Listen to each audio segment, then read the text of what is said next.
जी प्रणाम।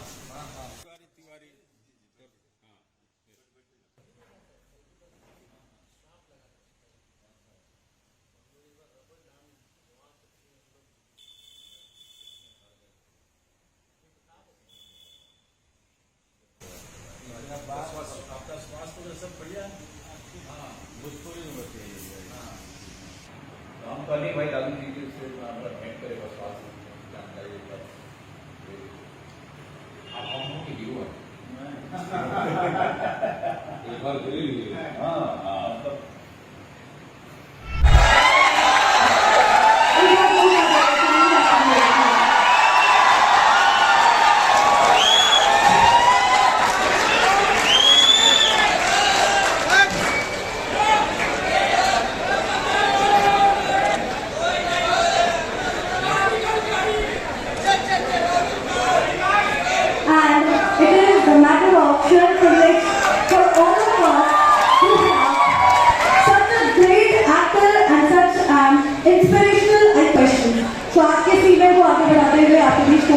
करना चाहूंगी।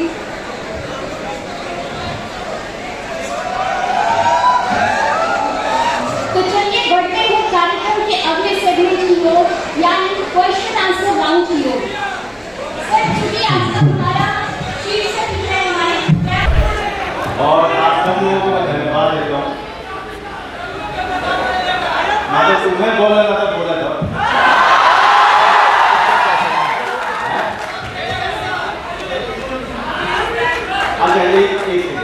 हम लोग सवाल जवाब शुरू करते हैं। पहले मैं एक एक करके जिसके मन में बहुत भड़ास है बोलने की, एक एक करके खड़े होकर बोल लो। किसको भड़ास है? आप बोलिए, आप बोलिए। अरे लाभी लाभी और कौन है? आप बोलिए, आप बोलिए। तुमको माइक, किसी कोई माइक देगा?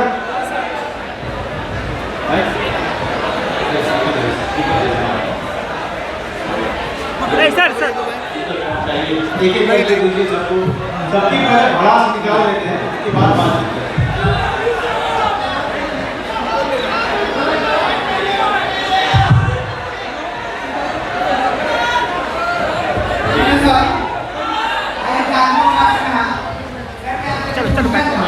बैठ जा चलो यहाँ भीड़ नहीं लगना चाहिए।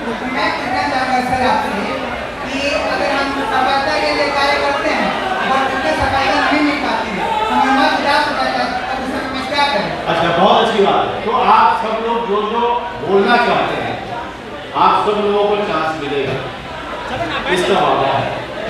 लेकिन उसके पहले हमें कौन जी की इज्जत रखते हैं। तो आपके पास गर्लफ्रेंड था कि नहीं?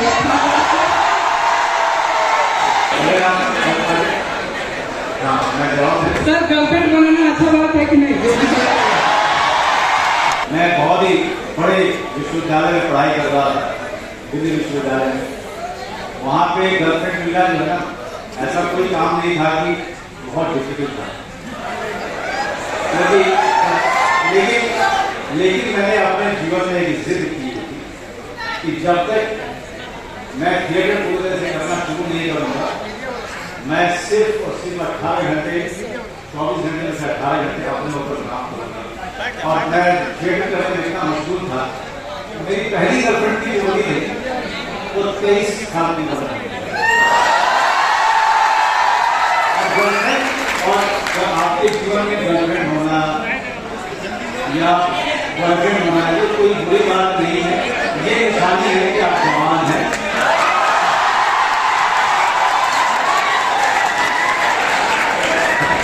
लेकिन हाँ, मैं हमेशा कहूँगा, खास करके लड़कों से मैं जरूर कहना चाहूँगा कि इस समाज में, इस आधुनिक समाज में, और मैंने अपने माँ से ये सीखा है, क्योंकि हम ऐसे माँ के बेटे रहे हुए हैं, जो माँ, जिस माँ का कहा ही चलता था हमारे घर में, तो हमें ऐसी जगह से परवरिश की है। मैं सारे लड़कों से ये निवेदन करना चाहूँगा कि आपकी प्रेमिका या आपकी जीवन साथी आपके हमेशा बराबर की हो, हमेशा उसकी इक्वल राइट्स हो, आप उसको रिस्पेक्ट आदर की नजर से हमेशा देखें, हमेशा सहभागी की तरह देखें। ये बहुत जरूरी है। तो इज्जत और सहभागी की तरह से अगर आप देखेंगे तो जीवन बड़ा अच्छा रहेगा, आप एक अच्छा स्वस्थ समाज बना पाएंगे। और मैं चाहता हूँ कि सारे जवान लोग मॉडर्न टाइम पे हमारा भविष्य तभी पूरे तरीके से अच्छा होगा जब लड़का और लड़की बराबर एक मंच पे खड़े हैं। ये एक दो शब्द है, दो शब्द है, यकीन मानिए। आप असफल अपने नजर में होंगे वो दिक्कत है, आप असफल अपने नजर में अगर नहीं है तो फिर मेरे ख्याल से हर आदमी सही राह पे जा रहा है। कभी अपनी अपने नजर का सफल नहीं होता। ये खोल के ढूंढो अपनी बहू लड़की मिल गई तो आना है सबको शादी में, और बिना खाना खाए नहीं जाना, नहीं तो मुझे बहुत बुरा लगेगा। और जो नहीं मिली तो मैं बन जाऊंगा आप सबका वन एंड ओनली दामाद। जहां मर्जी होगी खाट वहीं बिछेगी। आपको बोल दें चलो रानी होगा, चलो काम कर लेता। हर किरदार इस तरह निभाया मानो ये तो उनके लिए ही गढ़ा गया है। क्या मतलब है आपका? हाँ, जब आप भोजपुरी बोलने वालों और हिंदी बोलने वालों से दूरी बना रहे थे क्योंकि आपको इंग्लिश बोली थी, तो ऐसा एक वाकया नहीं होता क्या था, मैं दिल्ली गया था तो अंग्रेजी सीख रहा था, फिर अंग्रेजी सीख भी रहा था और अंग्रेजी बोलना भी सीख रहा था। और मेरे जितने भी भोजपुरी बोलने वाले दोस्त थे दिल्ली यूनिवर्सिटी में या बाहर में या हिंदी बोलने वाले, वो मुझसे सिर्फ हिंदी या भोजपुरी में बात करते थे। तो मेरी ये प्रैक्टिस जो है हो नहीं पाई थी अंग्रेजी बोलने में। तो मैंने नाइजीरिया का एक लड़का पकड़ा क्योंकि वो भी सिर्फ अंग्रेजी बोल पाता था और उसको पता नहीं था कि मैं कहाँ का हूँ, बिहार का हूँ, क्या हूँ। उसको इतना पता था कि कहीं ये आदमी हिंदुस्तान का है। तो मैं उससे अंग्रेजी में बात करता था और अंग्रेजी के क्योंकि किसी और के साथ बात करने की कोशिश करता था, वो सबके सब हंसने लगते थे मेरे को। तो जरूरी था कि मैं एक ऐसे व्यक्ति को पकड़ूं जो मुझे मेरे जिसके साथ बात अंग्रेजी में हो और वो मेरे को हंसे भी नहीं और वो हिंदी और भोजपुरी में बात करे, क्योंकि मेरी प्रैक्टिस रह जाएगी। वो बहुत अच्छा दोस्त बना था। फिर एक और दोस्त बनाया मैंने, तो इस तरीके से रास्ता खोजते खोजते मेरे रूममेट बहुत मजाक उड़ाते थे। तो जब सब पार्टी करते थे तो मुझे बुलाते थे, कहते थे मनोज अंग्रेजी बोलो, चल अंग्रेजी सुना, क्योंकि उनको बड़ा मजा आता था, बहुत हंसी आती थी। और करीब 10 साल पहले उसी में से एक दोस्त मेरा, उसके पिताजी बहुत बड़े अफसर वर्ल्ड बैंक में, तो वो बहुत बड़ा अंग्रेज था। उसने फोन किया मुझे कि हमारा नंबर मिला, सोचा कि मैं तुमसे बात करूं। तो हम दोनों अंग्रेजी में बात कर रहे थे। अचानक 6-7 लाइन मुझसे सुनने के बाद बोला कि मैं बिलीव नहीं कर सकता हूँ कि मैं उसी मनोज वाजपेयी से बात कर रहा हूँ, तुम्हारी अंग्रेजी तो मुझसे ज्यादा अच्छी होती है। और वो हंसता था मेरे ऊपर। बिहारी होने का कोई नुकसान फिल्म इंडस्ट्री में झेलना पड़ा हो क्या? आई भतीजा बात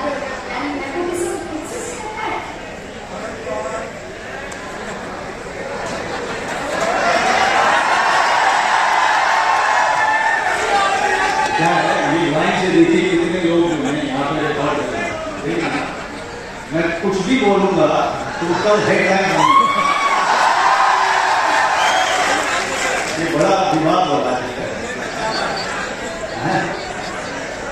देखिए क्या है, मैं आपको समझ बताऊं, जो दिल्ली में या कहीं अगर कोई मुझसे बात करते हुए बिहारी शब्द को गलत ढंग से यूज करता है, मैंने आज तक यकीन मानी, मैंने जीवन में कभी भी उस पर रिएक्ट किया नहीं। उसका कारण जैसे ही वो आदमी बोलता है, इस तरह की घटिया बात करता है, तो वो आदमी मेरे सामने समझिए कि लगा होगा।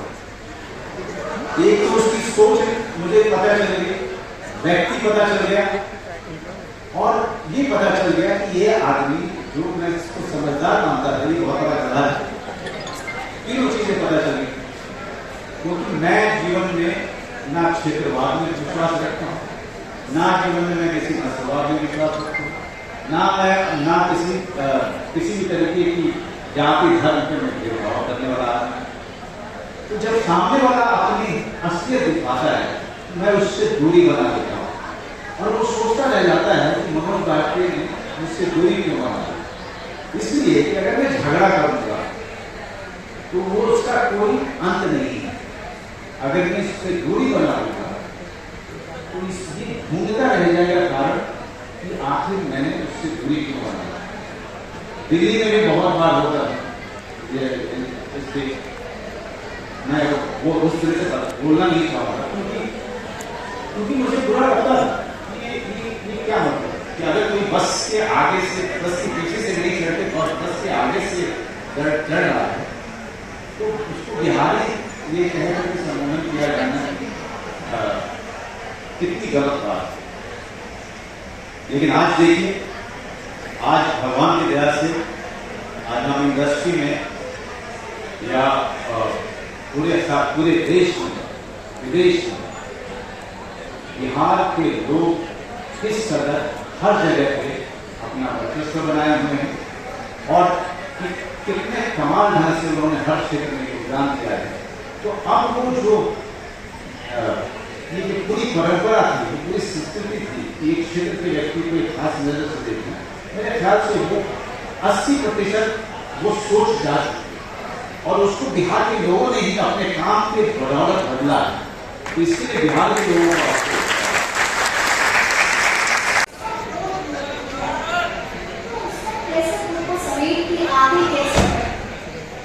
देखिए, संघर्ष जो होता है, संघर्ष अगर आप एक चीज हमेशा याद रखिए, हमारा कोई संघर्ष नहीं, आपका कोई संघर्ष नहीं। संघर्ष होता है रिक्शा वाले का, संघर्ष होता है एक मजदूर का जो सीमेंट की बोरी होता है, क्योंकि वो करना नहीं चाहता है, फिर भी उसको करना है।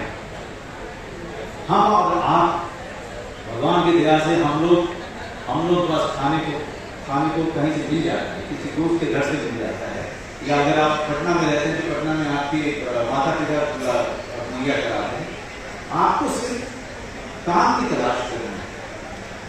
तो जब मैं बहुत ज्यादा डिप्रेशन में जाता था, तब मैं सिर्फ यही सोचता था कि मैं तो बहुत ही ज्यादा भाग्यशाली हूँ कि मेरे पास इतने दोस्त हैं मेरी मदद करने के। उस रिक्शा वाले का या उस मजदूर का क्या, जो अगर वो बोरी नहीं धोएगा, रिक्शा नहीं चलाएगा, तो अपने बच्चों का पेट नहीं पाता और वो करना नहीं चाहता है। तो ये हमेशा याद रखिएगा कि आप सब पर प्रभु की कृपा है, भगवान का आपका आशीर्वाद है। आपको सिर्फ अपने सपनों का पीछा करना है, सपनों को पाना है, उसकी कोशिश करनी है, और इसके लिए आप सबको बहुत शुभकामनाएं, बहुत सारे आप सबको। क्योंकि आसान नहीं होता है, लेकिन आसान अगर हो जाए तो फिर जीवन ही क्या है।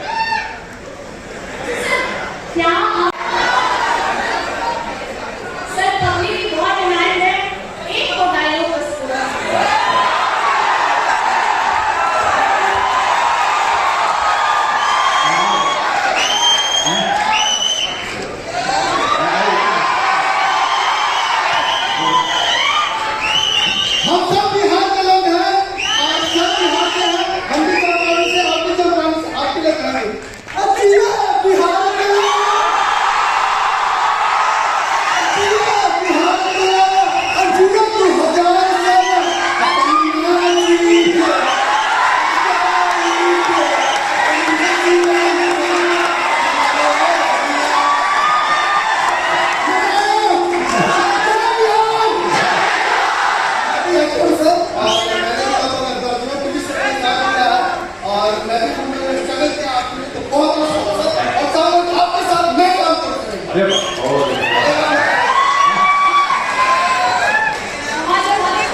पीछे मुड़ के देखा जाए सब सुधर गए, अकेले हैं खड़े, और हम नहीं बढ़े,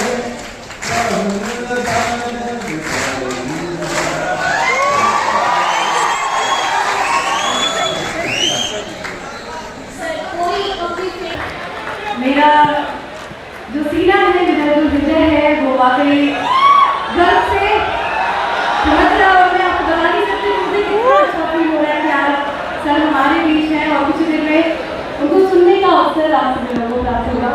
तो इससे पहले कि मैं सर को आपके बीच लाऊं, मैं बताना चाहूँगी माननीय BC Pataliputra university Shri RK Singh sir को और उनसे रिक्वेस्ट करना चाहूँगी कि 2 शब्दों के साथ आज की सभा को संबोधित करें।